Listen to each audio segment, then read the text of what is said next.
नाराज़ तो अगर आप पूछेंगे तो शहर की काफ़ी लोक प्रतिनिधि नाराज़ है कि काम जिस तरह से होना चाहिए तो नहीं हो रहा है। काम जिस तरह से होना चाहिए नहीं हो रहा है, मैं भी नाराज़ हूँ। दलाल लोग ज़्यादा हावी हो गए रैशनिंग ऑफिस के ऊपर। ये जग जाहिर है 10,000 रुपया 15,000 जैसा जिसका काम वैसा उतना पैसा रैशनिंग ऑफिस में लगता था। क्या विषय था आज आप महानगर पालिका आए थे? नहीं कि जनरल अभी पब्लिक के काम होते हैं, आप सबको पता है कि बॉडी नहीं है, नगर सेवक पद पे नहीं है, महासभा होती नहीं है, तो बहुत सारे छोटे छोटे विषय होते हैं और कुछ विषय ऐसे होते हैं जहाँ नागरिक को और कमिश्नर को सामने सामने ले जाके ही करना होगा। कुछ धार्मिक स्थलों का मतलब धार्मिक कार्यक्रम होते हैं महानगर पालिका में, उसके रेट बढ़े उसका विषय था। कुछ फेरी वालों का विषय था उदाहरण के तौर पे, कुछ और अलग अलग साफ़ सफाई के विषय को लेके था। ये जो अभी नई भर्ती महानगर पालिका में बहुत सारे स्टाफ रिटायर हुए, कुछ लोग का डेथ भी हुआ, तो उस जगह पे नई भर्ती नहीं हुई है, तो दिन ब दिन महानगर पालिका का मैन पावर कम होते जा रहा है और कॉन्ट्रैक्टर्स का बढ़ते जा रहा है। इसलिए जो भर्ती है वो त्वरित आप करें ताकि शहर को गतिशील मिले और हमारा अधिकारी होगा तो जवाबदार होगा। अब वो कॉन्ट्रैक्ट के कर्मचारी को हम क्या बोले, बोल बोल के उसको ना डर है ना खौफ है। तो ऐसे बहुत सारे अलग अलग विषय हुए। आने वाला जो बजट है उसके अंदर भी पिछले 1.5-2 साल में हम देखेंगे तो डोले साहब के राज के अंदर सब एक्स्ट्रा काम इतने निकले कि अब वो बोलते हैं कि पैसा ही नहीं काम करने के लिए, उधारी ही चुका रहे। मतलब अब नहीं चलेगा, आपको थोड़ा बहुत प्रोविज़न करना पड़ेगा। तो उस विषय पे कुछ बातें हुई हमारी इस शहर। सर क्या कमिश्नर ने आश्वासन दिया आपको?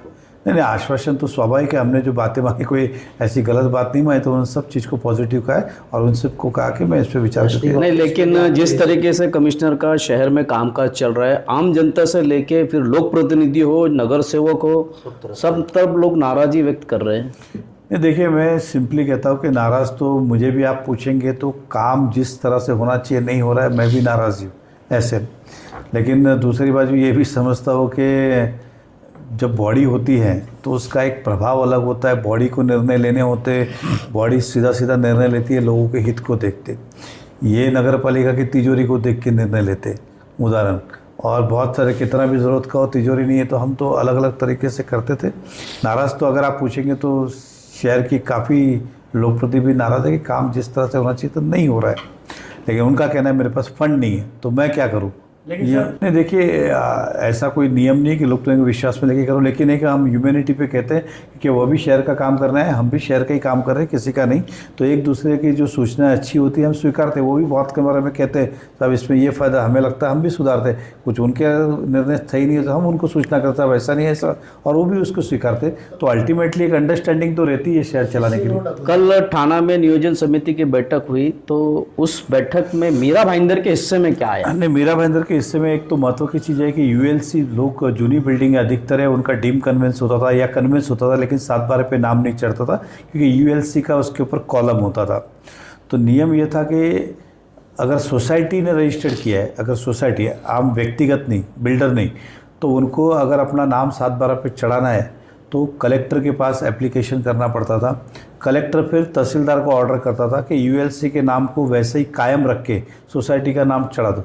लेकिन ये करने में 4-4, 5-5 महीने लगते थे थाना में, और दलाल जो काम करते वो 4-4, 5-5 लाख रुपए लेते थे। तो फिर हमने कलेक्टर से कहा जब एनओसी दे रही है तो अधिकार तहसीलदार को दे दो ना, यहाँ आने की ज़रूरत क्या है एग्जाम्पल। तो फिर कलेक्टर ने कहा कि मैं एक ही लेटर में पूरा मीरा भाईंदर का ऑर्डर कर देता हूँ, मेरे ख्याल से ज़्यादा से ज़्यादा 3-4 दिन में ऑर्डर आ जाएगा, और फिर आज के बाद यूएलसी की एनओसी लाने की ज़रूरत नहीं पड़ेगी, लोगों का नाम 7/12 पे आ जाएगा। इसके अलावा राशन के ऑफिस में गए आप, वहाँ पर क्या हुआ? कल क्या कारण था जाने का? कल कलेक्टर ऑफिस में